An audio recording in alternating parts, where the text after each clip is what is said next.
Hello, it's Eleanor, and I'm here with another video.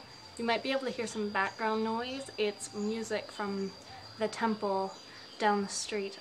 They're having a ceremony today for a man who is becoming a monk. He's going to stay at the temple for a few days and be a monk, and then he'll go back to his family. So that's going on, and I'm going to go to that celebration later tonight. But first I wanted to make a video to talk a little bit about school in Thailand and how it's different from school in the US.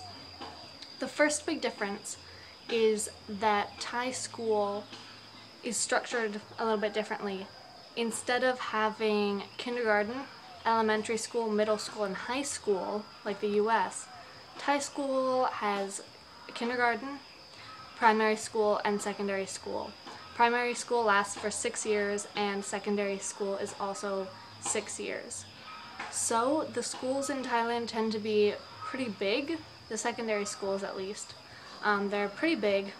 They usually have upwards of 2,000 students, and they have grades 1 through 6 for secondary school, and that translates to 7th grade through 12th grade for the US system.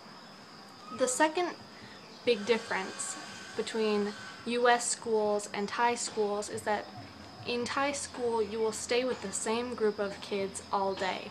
You will be assigned to a class which will have probably around 40 or 45 students, and you will stay with that group of kids for every class all day, every day.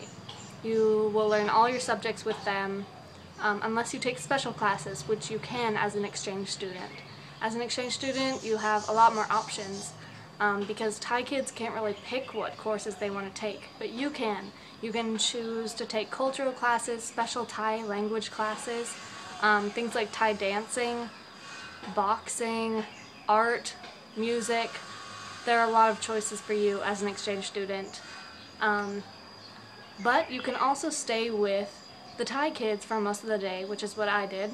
I stayed with my class most of the time, and I took normal classes like science, art, social studies, math, English, Thai, French. As an exchange student, you will have more choice in what classes you take, so be open to taking many new classes that you won't have access to back in the US. The school day starts at 8 in the morning, and there'll be an assembly for about half an hour, maybe more if there's a special occasion going on. But usually the assembly will be about half an hour, and then school will start, your classes will start, and those will last for around 50 minutes or maybe an hour, and you'll have 7 to 8 classes in a day. There's a lunch break around noon, and it's usually for about an hour. And there's many options in the cafeteria.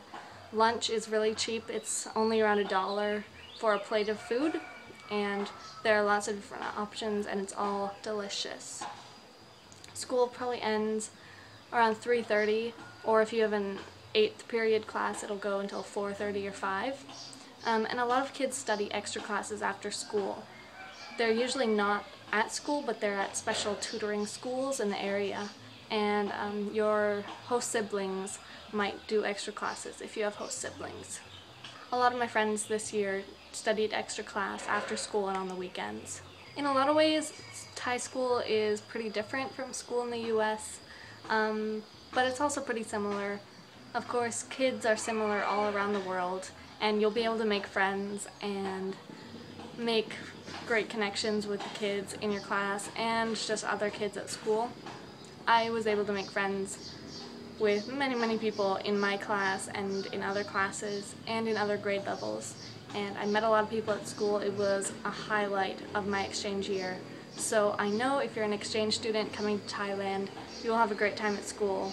Make sure you go to school and don't skip out on it, because it can be a great part of your experience. If you have any questions about Thai school, or you want to know anything in particular, you can leave a comment and I'll be sure to make a video for you. Until next time, bye bye!